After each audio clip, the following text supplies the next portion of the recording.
இனிமையிலும் இனிமையான உலக மக்கள் அனைவரையும் யோகா நாகையின் சார்பாக வணக்கத்தை தெரிவித்து பயிற்சியை தொடங்க இந்த சாதாரண நிலையில் ஒரு சில வரிகளை சொல்ல இந்த இடத்துல கவனத்தை திருப்பி உங்களுக்காக நான் கொடுக்க விரும்புகிறோம். எங்கள் யோகா நாகை குழுவின் சார்பாக உண்மையிலே நம்பிட்டு இந்த இடத்துல என் குழுவுக்கு நான் தலை வணங்கி அன்பை காட்ட வேண்டும். நண்பர்கள் இந்த இடத்துல பாருங்க, பயிற்சிக்கு தயாரிட்டு ஒரு சில வரிகளை இந்த இடத்துல சொல்ல நான் விருப்பப்படுகிறேன். இந்த இடத்துல 21 ஆண்டுகள் ஆகி சுனாமி நம்மளை எல்லாருக்கும் அதிர்ச்சியில் ஆகிவிட்டது நினைவு கூறி அந்த இடத்துக்கு நம்ம செல்ல வேண்டாம். ஆனால் உண்மையிலே இந்த இடத்துல நீ தெரிஞ்சிக்க வேண்டிய அவசியம் என்னன்னா, நாட்டை பற்றி குறை சொல்வது முக்கியம் இல்லை. அப்போது நமக்கு அந்த அளவுக்கு உள்ள மிஷின்கள் கிடையாதுங்க. இப்போ அது கிடைச்சிட்டு 20 ஆண்டுகளுக்கு பிறகு. ஆனால் நான் இந்த இடத்துல சொல்ல போவது என்ன, ஒவ்வொரு மனிதன் உடலிலையும் சுனாமி நடந்துக்கிட்டு இருக்குங்க. அப்பப்ப அதை அடக்குவது எப்படி? யோகாவில் மட்டுமே தான் முடியும். அது அரசாங்கம் இதை முன்கொண்டு மேலும் அவர்களை செயல்படுத்த வேண்டும் என்று நன்றியாக அன்பாக கேட்டுக்கொள்கிறேன். பயிற்சியை தொடங்க நண்பர்களை பாருங்கள்.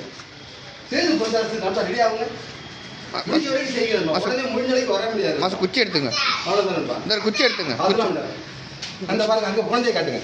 இந்த அளவுக்கு வரக்கூடாதுமா. ரைட்டு, கையை தூக்கி மேலே வைமா, காலை 2 தடவை பிரித்து வைமா, காலை 2 தனியாக பிரித்து வைமா, அப்படி கையை இப்படி தூக்கி மேலே வைமா, போதுமா. முதல் 2 ஒட்டி இருக்கும், ஊட்ட சுவாசத்தை உள்ளே இடுங்க.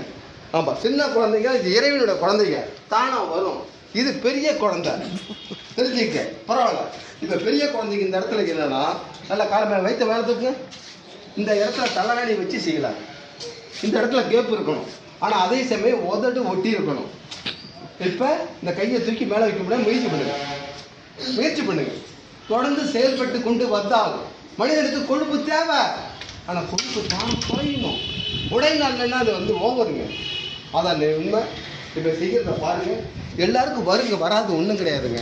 நான் அரசாங்கத்தை மீண்டும் இந்த இடத்துல அன்பாக கேட்டுக்கொள்கிறேன். எல்லார்கிட்டையும் சுனாமி உடம்புக்குள்ளே வந்துக்கிட்டு இருக்கு. நான் சுருக்கமாக சொல்லிட்டேன், தெரியும் எல்லாருக்குமே.